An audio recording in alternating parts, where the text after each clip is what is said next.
जय श्री राम, जय श्री बालाजी महाराज। क्या आपको पता है आपके घर की शक्ति ही स्वयं आपको बर्बाद कर सकती है।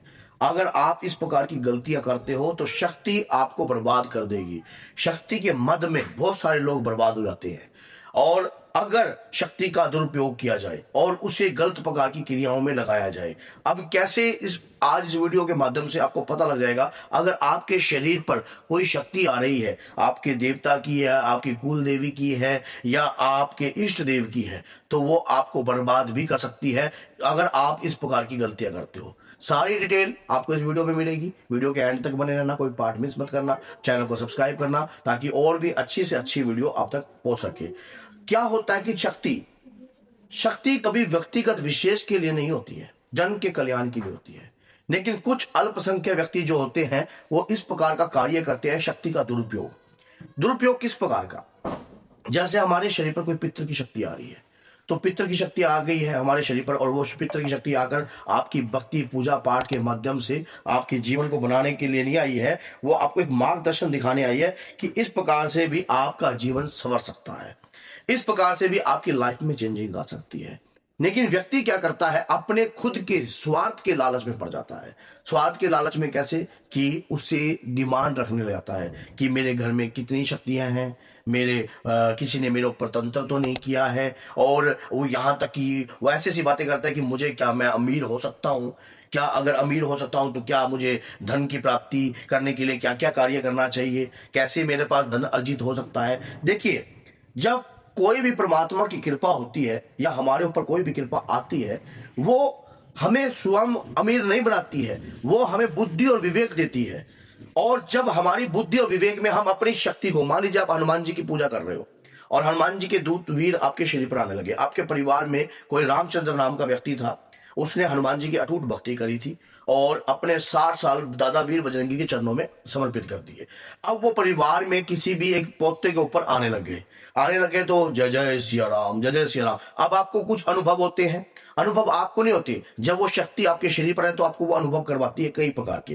क्यों? सामने वाले की नकारात्मकता महसूस होने लगती है, कुछ गंदी एनर्जी महसूस होने लगती है किसी की, कहीं आपको अलर्ट करती है। वो आपके पितर भी हो गए और हनुमान जी की भक्ति करते करते करते उन्होंने अपने जीवन को सार्थक कर दिया, उनके चरणों में विलीन कर दिया, तो वो देव पितर भी माने जाते हैं। तो अब हम अगर वैसी शक्ति से एक कार्य पूछते हैं क्या कि हमें शॉर्टकट अमीर होने का रास्ता क्या है, कैसे हमें अमीर होना चाहिए। देखो, शक्ति अगर आप धर्म का प्रचार करते रहोगे, अपने दादा वीर बजरंगी के नाम का गुणगान करते रहोगे, तो बुद्धि और विवेक आपका उज्जवल रहेगा। और पैसा जो बनता है बुद्धि और विवेक से बनता है, किसी से छल कपट करने से पैसा नहीं बनता है, और कोई जुआ सट्टा या किसी भी प्रकार का चोर बाजारी करने से पैसा नहीं बनता है। शक्ति का अगर हम प्रयोग ऐसे कार्य में करते हैं तो वो समझ लेना हमारे को ही जो है कहीं ना कहीं जो है ठोक देगी, बर्बाद कर देगी। अगर हम मान लीजिए माँ काली की भक्ति करते हैं और माँ काली की भक्ति करते करते, माँ काली स्वयं काल स्वरूप है, माँ काली की कोई यक्षिणी आपके शरीर पर आ रही है और आप जो है माँ का नाम लेकर अगर गलत कार्य कर रहे हो और किसी भी पराई स्त्री के साथ गमन कर रहे हो या कुछ भी ऐसा काम कर रहे हो, बाबा का नाम लेकर कुछ ऐसा काम कर रहे हो, तो समझ लेना आज नहीं तो कल आपका विनाश निश्चित है। आपका तो होगा, आप अपने कुल को भी उजाड़ दोगे। ऐसा कार्य जो है लोग करते हैं अक्सर शक्ति के प्राप्त करने की इच्छुक में वो। और शक्ति अगर मान लीजिए, अब क्या होता है कि अगर माँ आपके घर में कोई प्रेत रह रहा है, कोई डाकनी रह रही है, कोई शाकनी रह रही है या कोई गंदी एनर्जी आपके घर में रह रही है और वो स्वयं आपके शरीर पर आकर माँ काली का कार्य आपके शरीर पर आकर काली का रोल कर रही है कि अभी मैं काली हूँ, मुझे ये भोग दे। और आपके घर में पहले पूजा चलती थी, सात्विक, आपने अपने घर में जो है तामसिकता का भोग प्रदान कर दिया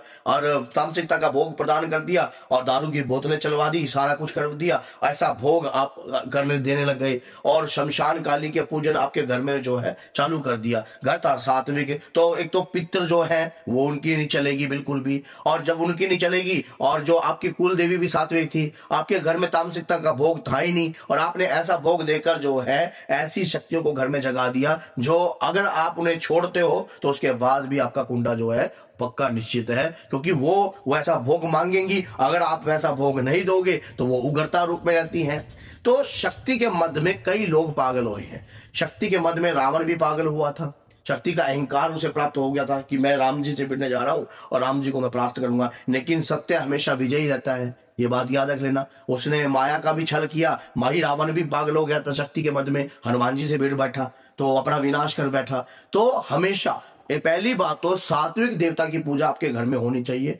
अगर कोई शक्ति, कोई तरंग आपके लिए घर में आ भी रही है या आपके शरीर पर आ रही है तो कभी उसका झूठा दिखावा नहीं करना चाहिए। कई बार हमारे शरीर पर कोई सवारी नहीं है, घर का कोई व्यक्ति जो है और शरीर पर सवारी के बहाने कुछ ऐसी डिमांड कर देता है जो घर वाले पूरे करने के लिए कार्य करने लग जाते हैं, भाई शक्ति ने कहा है।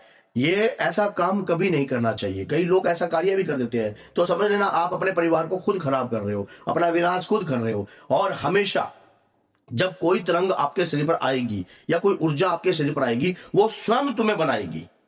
आप प्रभु का नाम का सिमरन करते रहिए, धर्म का प्रचार करते रहिए, आप अपने आप चढ़ती कला में हो जाओगे, आपका कोई भी नुकसान नहीं होगा। आप शक्ति के मद में पागल मत होना।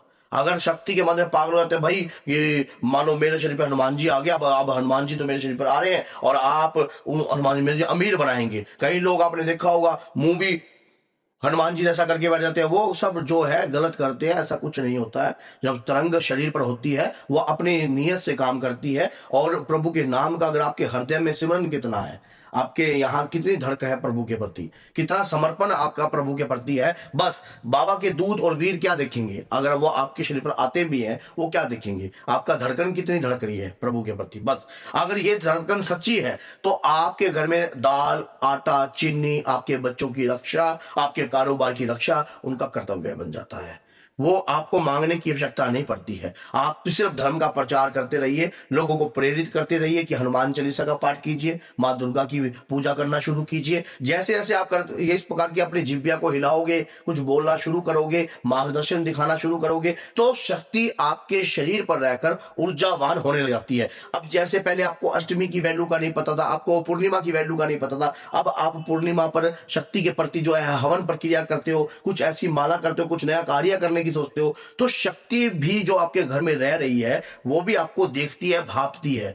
अब कुछ लोग शक्ति प्राप्त करने का इच्छुक रखते हैं और उसके शक्ति की आड़ में नशा खुद करते हैं। कोई सिगरेट पी रहा है, कोई धूना पी रहा है, कोई फलाना कर रहा है, कोई दारू पी रहा है, कोई चिकन खा रहा है, और उसकी आड़ किसकी ले रही है, शक्ति की। तो एक वक्त आता है जब शक्ति स्वयं उसे ठोक देती है। कभी झूठ की बुनियाद पर कभी जो है ना फूल नहीं उगते हैं, याद रखना, पेड़ नहीं उगते कभी भी। अपने मन को साफ रखिए। आप माँ भगवती की पूजा कर रहे हो, दादा वीर बजरंगी की पूजा कर रहे हो, आप कहो कि मुझे आपकी पूजा करने का तनिक भी ज्ञान नहीं है, अज्ञानतावश अगर मेरे द्वारा कोई भूल हो जाती है तो मैं आपसे क्षमा मांगता हूं। मुझे ऐसा कभी हो और मैं होना भी चाहे या मेरे साथ कुछ गलत भी होना चाहे तो प्रभु मुझे शरणागत लगा के रखना। मैं किसी से लड़ना नहीं जानता, मुझे लड़ाई करना नहीं आता, मुझे नहीं पता कि लोग कैसे क्या कार्य करते हैं, पर मैं आपकी शरण में रहकर आपकी पूजा करना रहता हूँ। सच्चे भाव से ऐसा कार्य आप करोगे और आपको अपने आप ही कृपा मिल जाएगी। अब जब कृपा मिलेगी लाइफ में परिवर्तन भी अपने आप आने लग जाएगा। और वीडियो अच्छी लगी तो लाइक करना, चैनल को सब्सक्राइब करना। जय सीताराम, जय माता।